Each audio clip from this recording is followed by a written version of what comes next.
Bene, allora, il professor Christoph Wulf, che terrà la sua conferenza in inglese, sarà facilmente seguibile da questo handout in italiano. Per le persone che ci stanno seguendo da casa in diretta, ma anche per le persone che poi non rivedranno, insomma, gli interventi in differita, ricordo che è possibile reperire in tempo reale la traduzione in italiano della conferenza del professor Wulf sul sito Centro Culturale Torino Protestante, aspettate che guardo bene perché dimentico velocemente, torinoprotestante.org/documenti/atti di convegni. Quindi lì trovate la traduzione in italiano della conferenza del professor Wulf. Io mi permetto di introdurre il professor Wulf in italiano. I will introduce you in Italian, sorry. E tra l'altro ho scoperto, gli altri lo sapevano già, che parla anche un magnifico francese, quindi nei nostri ambienti il francese alle volte circola. Quindi dopo, quando fate le domande, potete fargliele sia in inglese che in francese. Eventualmente traduciamo tra tutti per chi non dovesse possedere entrambe le lingue. Professor Christoph Wulf è professore di antropologia e filosofia dell'educazione, nonché cofondatore del Centro Interdisciplinare di Antropologia Storica alla Freie Universität di Berlino, e in italiano numerosissime pubblicazioni. In italiano ricordiamo almeno un paio di pubblicazioni, una per la casa editrice Mimesis, che è Homo Imaginationis, le radici estetiche dell'antropologia storico-culturale, e un altro testo edito per Bollati Boringhieri, l'antropologia dell'uomo globale, che anche questo potete trovare al fondo. Bene, allora adesso lascio la parola al professor Wulf. Thank you very much for your presence. Buongiorno, è piacere essere qui a Torino. C'est un problème que je ne parle pas italien, je comprends, et on peut faire la discussion en italien, et moi je vais répondre en français ou en anglais. Cette fois, je me suis décidé de vous présenter quelque chose en anglais. Bon, j'espère que ça va marcher.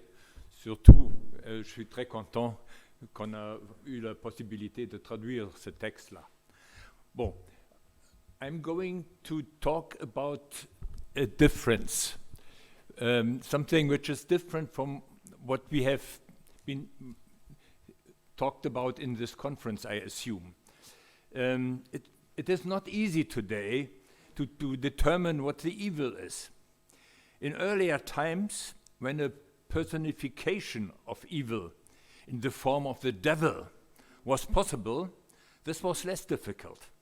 People knew who was responsible for evil and had criteria and guidelines how to oppose it today.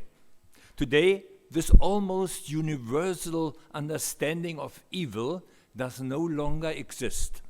For some people, the evil is a metaphysical force. For others, it is part of the human psyche and the society.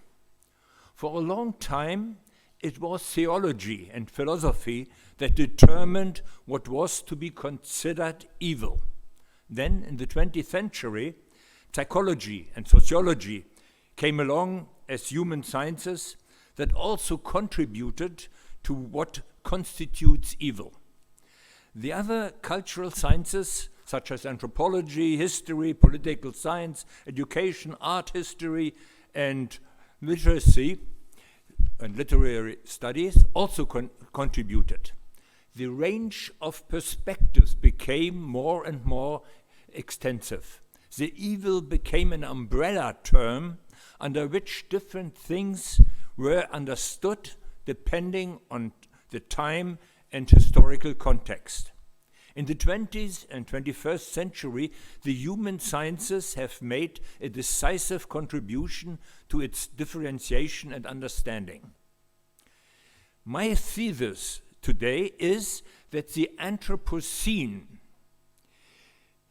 and that in the Anthropocene, evil arises less from the quality of individual actions than from the sum and extent of these actions.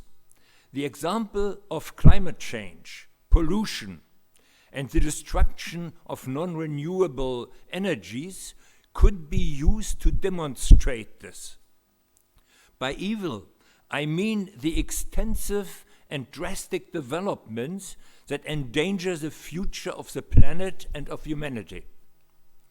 The difficult today is that these developments can no longer be personalized. They still have reached such a comprehensive character and intensity that they endanger life on the planet. I see these negative developments as a constitutive part of the Anthropocene. I use the term Anthropocene to describe the effects of human violence on nature, on other human beings, and on oneself. In doing so, I want to show that since industrialization, these negative developments have become characteristic elements of modernity. Responsible societies and cultures can be pointed out for this development. They did not intentionally produce many of these developments. The great extent of these shadow sides of initially positive developments becomes more and more obvious. Only since they have reached planet-threatening proportions, they have become visible, require humans to take responsibility, and try to correct the consequences of their actions. It is open whether this will succeed. In the following 5 points, I will illustrate the evil and destructive aspects of the Anthropocene and discuss attempts being made to reduce the destructive character of modernity by reducing violence towards nature, towards other people, and towards oneself. So my first point is Anthropocene history, planetary situation. Then I will talk about negative and ambivalent developments which enlarge the concept of Anthropocene. Then the third point will be the preservation of nature, world as co-world, programs for the care of the world heritage, developed in the context of UNESCO. The fourth point will be education for sustainable development. That means inclusive, equal, quality, and lifelong education. And the fifth point will sustainable development as a grand narrative and as an utopia. So my first point, Anthropocene, the age of man. As a result of the changes that occurred with industrialization, there is hardly any nature left today that is not influenced by humans. The fate of the planet is largely determined by humans. The term was coined in the beginning of the 21st century, Crutzen and Sturmer, 2000. And initially proposed by a geologist to characterize our age, in which humans have become a force largely determining the fate of the planet. Now some historical developments of that concept. 4 phases can be distinguished in the development of the Anthropocene. Although criteria need to be specified and the discussion is not closed, it seems plausible to let the first phase of Anthropocene begin 12,000 years ago. This period includes the retreat of the ice due to the warming of the earth and the sedentarization of Homo sapiens, the development of agriculture and trade, and the spread of man over the earth. A second phase begins with the industrialization through the invention or through the use of the steam engine by James Watt in 1769. As the age of great machines, it extends into the 20th century. During this period, the world's population grows from 1 billion people to over 6 billion people, and the global economy and energy requirements increase by a factor of about 50. A third phase can be distinguished from this. This covers the period between 1945 and 2015. It is characterized by the explosion of the first atomic bomb, the development of nuclear energy, by the tremendous acceleration of life, economic expansion, digitalization, novel connections between humans and machines, with the creation of cyborgs and the development of robotics. This includes billions of tons of plastic and concrete, which in the last 2 decades account for half of the total building material produced throughout human history. Material produced throughout human history. In addition, there is the destruction of biodiversity and the generation of many billions of tons of carbon and nitrogen. Also worth mentioning is, in this context, is the discovery of the double helix structure of DNA, cloning, and the manipulation of human genes through the CRISPR-Cas method. The beginning of the fourth phase is marked by the decision of the UN General Assembly on the adoption of the 17 Sustainable Development Goals in New York 2015, which should lead to extensive corrections of human behaviors on the planet. The Sustainable Development Goals are intended to guide the development of world society and revise the effects of modernity by 2030. Now, just a look at the planetary situation as it has been largely determined by the human being.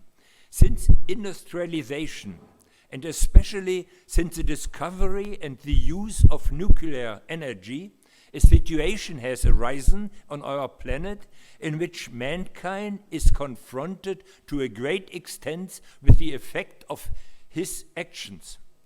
The developments of climate change and environmental destruction, which began in the past, affect the present and threaten the future, trigger justified fears for the future among many people.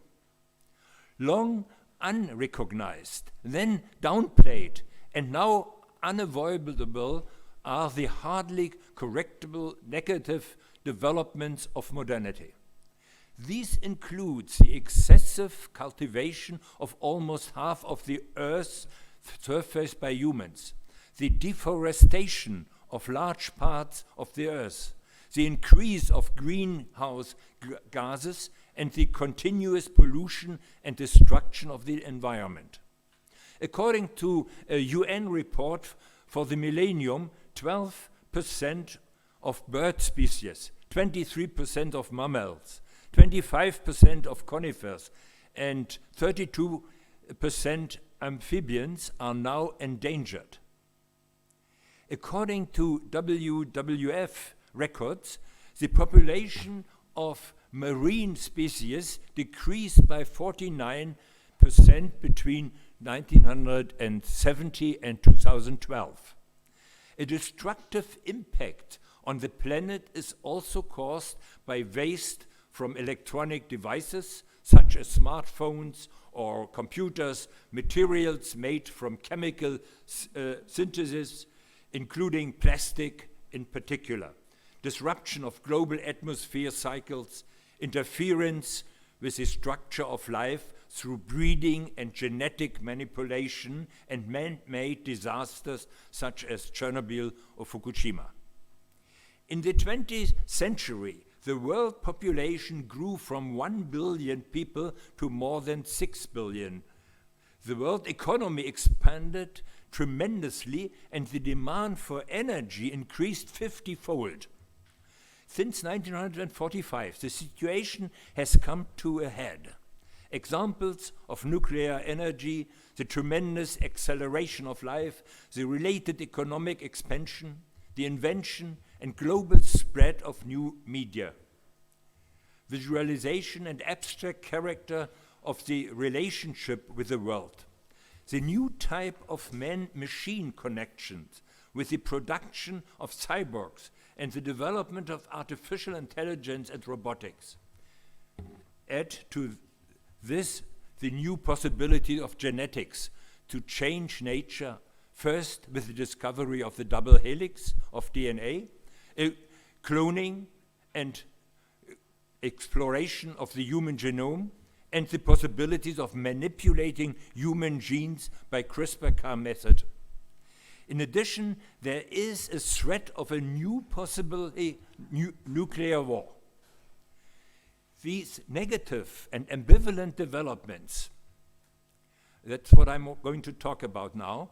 When we speak of the Anthropocene, it is not enough to consider only the many negative effects of industrialization on the environment, including climate change, the destruction of biodiversity, chemical circuits, ocean acidification, pollution, and the destruction of non-renewable resources. There are many other negative and or at least ambivalent developments. When we speak of the Anthropocene, it is not enough to consider only the many negative effects of industrialization on the environment, including the elements I just mentioned. It should be also seen that there are developments which are ambivalent. And I just want to mention the relationship to machines. Usually people think that we use the machines. They're much less thinking about how the machines use us. And if you go, like say, to a plant, a car plant, you will see how the cooperation between a robot and the human being is organized. And you ask yourself, well, who is determining, the robot or the human being? Then the second big area is digital transformation, including artificial intelligence and robotics.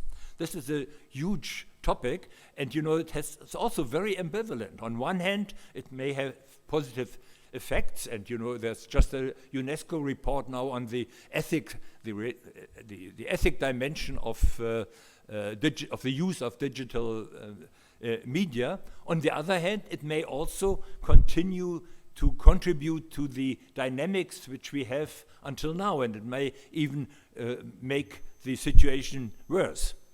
And the third point, I just want to mention it because of shortage of time, is the genetics and the biotechnology. This is a very ambivalent field. I mean, on one hand, it's very, of course, very attractive and very interesting. On the other hand, it implies a lot of dangers to create more bad or more negative things. For example, the discovery of the double helix structure of DNA in 1953. Then the cloning of the first mammal, the sheep dolly, in 1996. The third, then the Human Genome Project, and this firing of the gene pool, and the discovery of CRISPR-Cas method 2015, where the colleague who got this, who developed this, got the Nobel Prize for. These are developments which you cannot say are negative or positive, but they will, depending on the context, they can have very different impacts. So the center of my argument is there is a lot of bad developments, negative developments created by the development of modernity and the human history, the human space, which has not been intended as bad development, but which are, as a sum, today negative. And that is, I think, a new way of thinking about the mal, the negative, and the devil, if you want, the evil in our society. My next example is the relationship to nature. And the preservation of nature world as a co-world and not as a world which we just exploit. The traditional distinction between nature and culture no longer holds. Programs for the care of the world heritage are needed. The mutual interdependence is clearly illustrated by the example of the human body, in which nature and culture are indissolubly linked. Therefore, it is no coincidence that the return of the body in the humanities is of such importance and started in the 80s of the last century, which is an example for the fact that the traditional separation here, nature, here culture, does not work. It does not work with reference to the human body, which is from the very beginning culturally formed, as we know from lots of research on embryo and so on. And at the same time, this is just an example for the fact that today there is almost no nature which is not influenced by the human being. And this has, of course, consequences of how we conceptualize our own effects and our own attitude toward nature. So UNESCO has, in the context of UNESCO, this has been seen, and UNESCO has developed several programs for the conservation and promotion of natural and cultural heritage, which with different emphasis, to contribute to the preservation of heritage. These make up an important part of UNESCO's work to preserve the common heritage. Heritage not only as cultural heritage, but also heritage of nature. The best known of these is the World Heritage Promotion Program, which began with the convention in 1972 and has since recognized more than 1,000 World Heritage sites in more than 160 countries around the world. These World Heritage sites are understanding testimonies to past culture, are outstanding testimonies to past cultures and unique natural landscapes. They are sensory testimonies to the diversity and dignity of cultures. What they have in common in their high universal value, their significance not only for national or local communities, but for humanities as a whole. The protection and sustainable preservation of these sites is therefore the responsibility of the entire international community. I'll give you just an example, the Great Barrier Reef or the Serengeti National Park, or take Machu Picchu, the Acropolis, or as examples. So the idea that we have due to the development of modernity, we have now a specific responsibility towards the heritage of culture and the heritage of nature. Whether dance, theater, music, customs, festivals, or handicrafts, intangible cultural heritage is alive and supported by human knowledge and skills. It is an expression of creativity. It conveys continuity and identity, shapes social coexistence, and contribute to the sustainable development. More than 500 forms of intangible cultural heritage are listed in the international UNESCO list. For example, from Italy is it tenor sonore, the Sardinia, where there's a specific way of taking care of culture related to experiences of the landscape and of the situation in which this cultural life takes place. The third program, the first was the World Heritage Promotion Program. Second one is the Immaterial Cultural Heritage Program. The third one is World Documentary Heritage. Since 1992, it has contained important testimonies of cultural turning points in history. There are more than 400 documents from 21 countries that are part of the UNESCO memory of the World Program. They are exceptional values which are represented in these documents. And you have, of course, also the ambivalence. You have Beethoven's Ninth Symphony, but you have also the colonial archives of Benin, Senegal, and Tanzania in it. The two more of these programs with which we try to conserve and change our attitudes toward nature to make it less violent is the geoparks and the biosphere reservoirs. The geoparks are regions with important fossil sites, caves, mines, or rock formations. They offer the opportunity to better understand planet Earth and the conditions of life by following in the footsteps of the past. Currently, 169 geoparks in 44 countries have been designated worldwide. These geoparks are model regions for sustainable development. They work on viable future options for a region's landscape and address global societal changes, such as the finite nature of natural, especially geological resources and climate change. The last example I want to give is the biosphere reserve. There are 727 biosphere reservoirs right now in the world. These are models to where more than 250 million people live, and they try to develop in different attitudes toward nature, a more caring attitude toward nature, looking at nature as a co-world and not as a world which we only use for our advantages. This is just something I wanted to mention.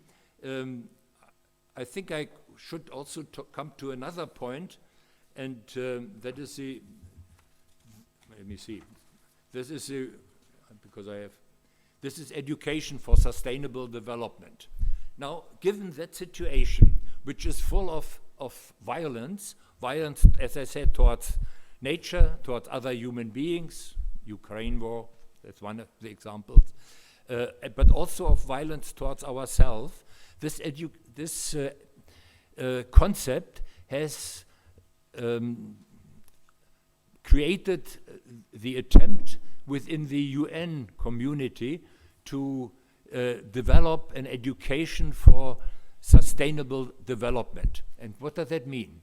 That means an education which is inclusive, which does not exclude people from education, but which is open to integrate people from different classes, from people with handicaps, with migration, people, and so on.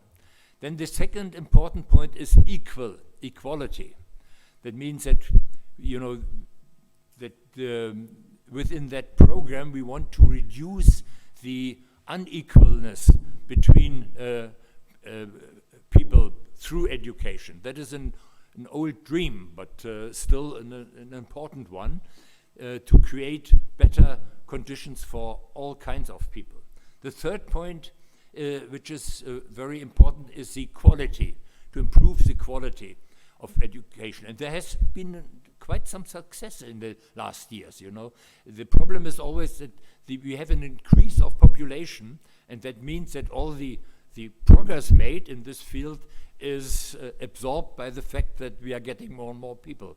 But anyway, the idea to have some values which are universal, although they are realized in a different way, is, I think, something very important, especially if you think of this idea of creating a better relationship for the planet on the whole. So this education is considered to be inclusive, equal, of quality, and lifelong.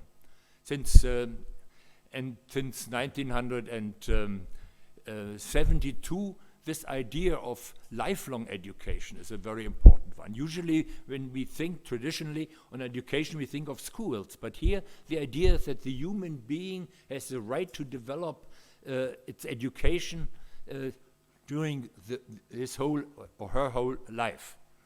And this activity is supported by the idea of a global citizenship education.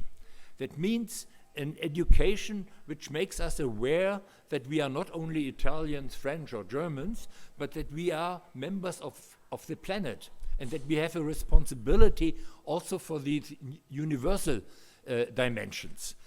And the important point in this global citizenship education is that the recommendation of UNESCO does not address itself to the cognitive side, but says it is a question of emotion. We have to create or influence the emotions of human beings, that they are get aware of the fact that there is a responsibility for the whole and not just for the particular area in which they live right now. It's of course now. Having said that, you can see that the idea is to cope with a new type of violence, which is related to that notion of the anthropocene, to that situation of violence towards other people, towards nature especially, and towards ourselves. And now the question is, are we in the position to change that situation? Or is that just un grand récit, a great narrative? I just want to talk to this point. It is also worth asking whether the vision of sustainable development and pluriverse conservation are not grand narratives in the sense of Jean-François Lyotard, which hide the fact that the necessary changes cannot be achieved. The argument is, when we have a concept how things can be changed, is many people say, oh, that's pretty good, that's enough. And the point is, how do we get from a narrative, from a grand histoire, to the change of society? That is the big problem. That is also the big problem in the field of sustainable development. Everybody talks about it, and we feel good when we can say this contributes to sustainable development. But the point is, can we really change the situation? Can we really contribute to a change? And that is an open question. Yeah, and so the point is that actually, I think Jean-François Lyotard and others made it very clear that it needs to come from the narrative to a performative behavior, to a change of behavior in this aspect. And the last point I just wanted to mention is also some kind of critique of this discourse. This is, of course, the attempt to create a new utopia. A new utopia, a utopia in which we can correct our negative influences on the planet, in which we can take the responsibility to change the world. And the question is if that is possible. All the utopian we know, if you take Platon, Politeia, or if you take the Sunshine State or Thomas Moreau's Utopia, they always have one central idea, and then they reduce the complexity of human life to the production and to the follow-up to this idea. And the question is that also a danger which we have to face when we talk about sustainable development? Of course, the concept of sustainable development is much broader than the concept of the former utopian programs which have been developed, but still the question has to be asked. And I refer a little bit to Adorno and Horkheimer's idea in the Dialektik der Aufklärung. The question is, when we have one big goal for the change of our being in the world, of our actions, I call it now sustainable development.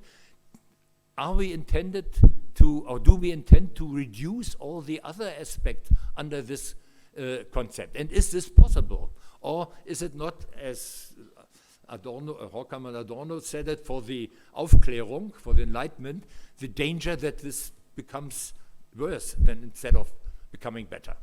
So still, I think the points I just mentioned shortly are, it is everybody, I think, is at least invited to contribute to the reduction of violence. The question how far we can go and what the results are is open. And that is also, if you take an historical view on the mal, on the evil. I mean, you know, this is a topic since we have culture and since we are aware of these things. And there have been changes, no doubt, also positive changes, but there have been also negative changes. And in this, what I called, together with this notion of anthropocene, this is a new area of mal, of the negative. And I think we have to confront that, because usually we don't consider it under the notion of evil and mal. Bon, alors, grazie a lei.